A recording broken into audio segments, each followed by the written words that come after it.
Ya, ini kasus kemudian sudah memang terjadi puluhan tahun. Bagaimana kemudian saat ini mengumpulkan berbagai bukti dan juga penyelidikan lebih lanjut. Karena tadi Pak Taufan Damanik sampaikan ini adalah serius crime. Bagaimana kemudian respon dari Mas Reza? Silakan Mas Reza.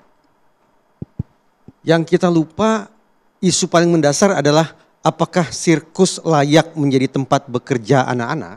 Itu dulu yang paling mendasar. Nah, Organisasi Buruh Internasional sudah sejak bertahun-tahun silam mencantumkan daftar bidang-bidang yang terlarang bagi anak-anak. Jadi tidak ada alasan apakah keluarga itu miskinkah atau seperti apakah, tetapi bidang-bidang berikut ini terlarang untuk anak-anak. Walaupun memang organisasi itu sebatas menyebut kategori.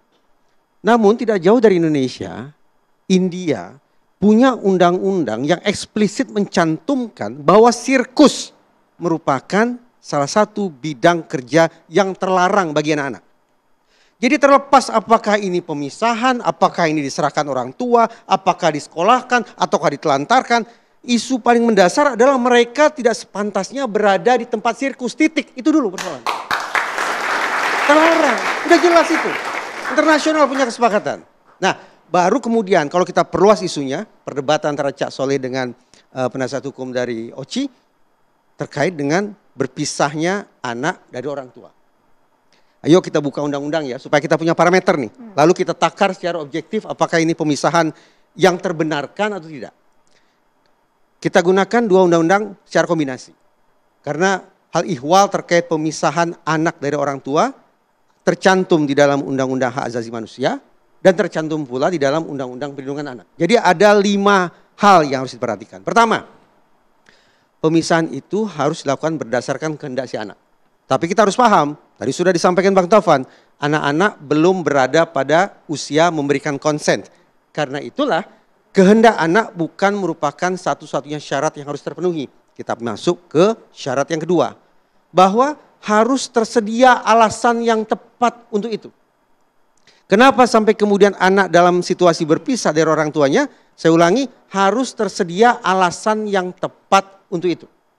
Yang ketiga, ada peraturan, ada ketentuan hukum yang harus ditaati terkait dengan pemisahan tersebut. Sehingga relevan, apakah ada akte kelahirannya, apakah ada surat kenal lahirnya, kalau ada apakah itu palsu ataukah legal dan seterusnya. Berikutnya. Pemisahan itu semata-mata demi kepentingan terbaik anak. Oleh karena itu, pihak OCI menurut saya harus bisa menjelaskan kepentingan terbaik manakah yang sedang mereka coba upayakan dengan melakukan pemisahan antara anak dan orang tua. Plus peraturan yang terakhir, pemisahan itu harus dijadikan sebagai opsi terakhir. Muncul pertanyaan, sebelum anak-anak berpisah dari orang tua, sebelum Ibu Lisa berpisah dari ayah bunda, sebelum Pak Anton berpisah dari mama dan papa, ada tidak upaya-upaya lain yang barangkali dilakukan oleh OCI ataupun barangkali diinisiatifkan oleh negara agar kepentingan terbaik mereka bisa terpenuhi? Boleh langsung dijawab? Kalau ternyata tidak ada langkah-langkah pendahuluan, sekonyong-konyong langsung memutuskan memisahkan anak dari orang tua, maka sekali lagi sesungguhnya ini melanggar Undang-Undang Hak Asasi Manusia dan melanggar Undang-Undang Perlindungan Anak. Pak Didi, berikan hak kepada OCI, silakan dijawab Pak Didi. Ya, kembali lagi dari data yang kami dapat ya, karena sekali lagi kejadian ini sudah lama dan kita mencari data itu, memang di sini dinyatakan di dalam pernyataan itu diserahkan kepada OCI untuk dilakukan pendidikan dan lain sebagainya. Nah, itulah yang kemudian diterima di OCI dan diteruskan anak itu bekerja sebagai pemain sirkus di OCI. Saya boleh tanya Pak Didi ya, selama anak-anak itu berada di tenda sirkus, mereka keliling Indonesia, seberapa sering mereka diperkenankan berkomunikasi, bertatap muka dengan orang tua mereka? Ya, saya maaf ya, soal ini saya belum bisa jawab. Mungkin saya tanya langsung berarti ke Pak Anton, Ibu Lisa dan Ibu Yuni. Ibu Yuli, maaf. Selama Bapak dan Ibu-ibu menjadi pemain sirkus, berapa kali, berapa sering, berapa teratur Bapak dan Ibu-ibu berkomunikasi, termasuk bertatap muka dengan orang tua? Silakan gunakan mikrofonnya. Tidak pernah. Dari Pak Anton, dari Ibu Lisa boleh gunakan mikrofon Ibu? Tidak pernah sama sekali. Sejak usia 4 tahun saya diambil sampai 19 saya keluar, tidak pernah sekalipun. Baik. Walaupun saya berusaha meminta dengan Pak Kita Tony. buka lagi undang-undang ya. Apa kata undang-undang? Andaikan pemisahan itu terjadi, tetap interaksi, komunikasi, hubungan antara anak-anak dan orang tua tetap harus dipelihara. Nah sekarang kalau memang benar bahwa anak-anak itu ternyata selama berada di tenda sirkus tidak pernah bertemu dengan orang tua mereka. Upaya komunikasi juga entah dihambat atau apa. Itu pun merupakan situasi yang sungguh-sungguh menurut saya bertentangan dengan peraturan perundang-undangan kita.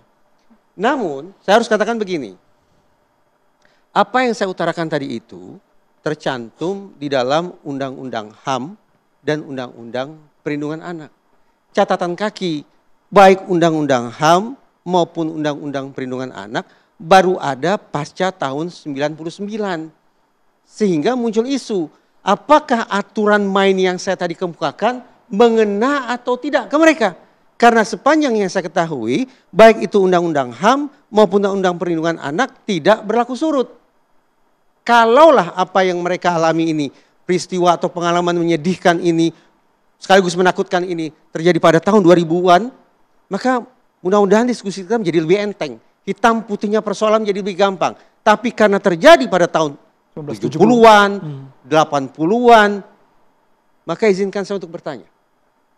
Bagaimana kemudian undang-undang yang tadi saya sebut, yaitu Undang-Undang HAM dan Undang-Undang Perlindungan Anak bisa dipakai untuk mengayomi sekaligus menata ulang hidup mereka. Bang Reza, tadi saya sampaikan bahwa negara itu abai melakukan pembiaran karena pasca tahun 99 lahirnya Undang-Undang 39 tentang HAM, pasca lahirnya Undang-Undang Perlindungan Anak tahun 2002, masih banyak anak-anak di sirkus dan itu dibiarkan oleh Komnas HAM, dibiarkan oleh negara. Oke. Baru bubar 2019. Arti begini, Cak Soleh.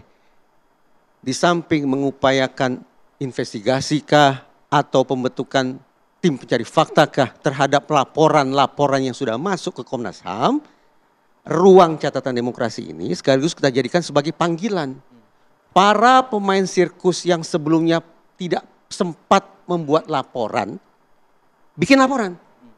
Sehingga mudah-mudahan laporan-laporan tersebut akan bisa ditindaklanjuti oleh otoritas terkait, terutama otoritas Komnas HAM dan Mabes Polri, dengan memanfaatkan Undang-Undang HAM dan Undang-Undang Perlindungan Anak. Ya, setuju saya. Oke, Mas Imam. Ya. Saya kira apa yang disampaikan Bang Riza tadi sangat mencerahkan kita semua, termasuk senior kita Pak Damanik. Dan saya tadi sebenarnya ingin menyampaikan juga bahwa undang-undang yang disebutkan tadi 99, undang-undang tentang perlindungan anak memang tidak bisa diterapkan 2002 tadi ya, tidak bisa diterapkan untuk kasus ini karena ini kasus yang lama. Sehingga mungkin pada saat itu Pak Hadi Manansan juga belum punya pengetahuan begitu. Bagaimana ketika misalnya kalau ada misalnya ada penyerahan seperti itu harus menggunakan instrumen hukum apa kira-kira gitu. Konsepnya seperti apa dan lain sebagainya itu tentu belum saat itu saya kira belum mengetahui hal itu. Nah, oleh karena itu saya kira apa yang sudah disampaikan oleh Komnas HAM di tahun 97 dan sudah ada tindak lanjut sebenarnya itu yang kemudian mari sama-sama kita kawal juga begitu loh agar ada penyelesaian. Karena begini Mas Andro, saya kira kasus ini kan justru lebih ramai itu perdebatannya di ruang publik bahkan di ruang medsos kira-kira gitu. Nah ini kan bukan memperjelas, memperterang tapi memperkeruh. Makanya malam hari kami pertemukan Mas. Oleh karena itu menurut saya ayo kita duduk dengan jernih begitu, dengan seksama, ayo kita tuntaskan ini masalah. Kalau sesuai rekomendasi Komnas HAM secara kekeluargaan itu clear. Saya kira itu salah satu jalan keluar yang terbaik untuk menyelesaikan. Karena kami khawatir kalau nggak viral nanti nggak diusut Mas. Sesaat lagi catatan demokrasi akan segera kembali. Tetaplah bersama kami.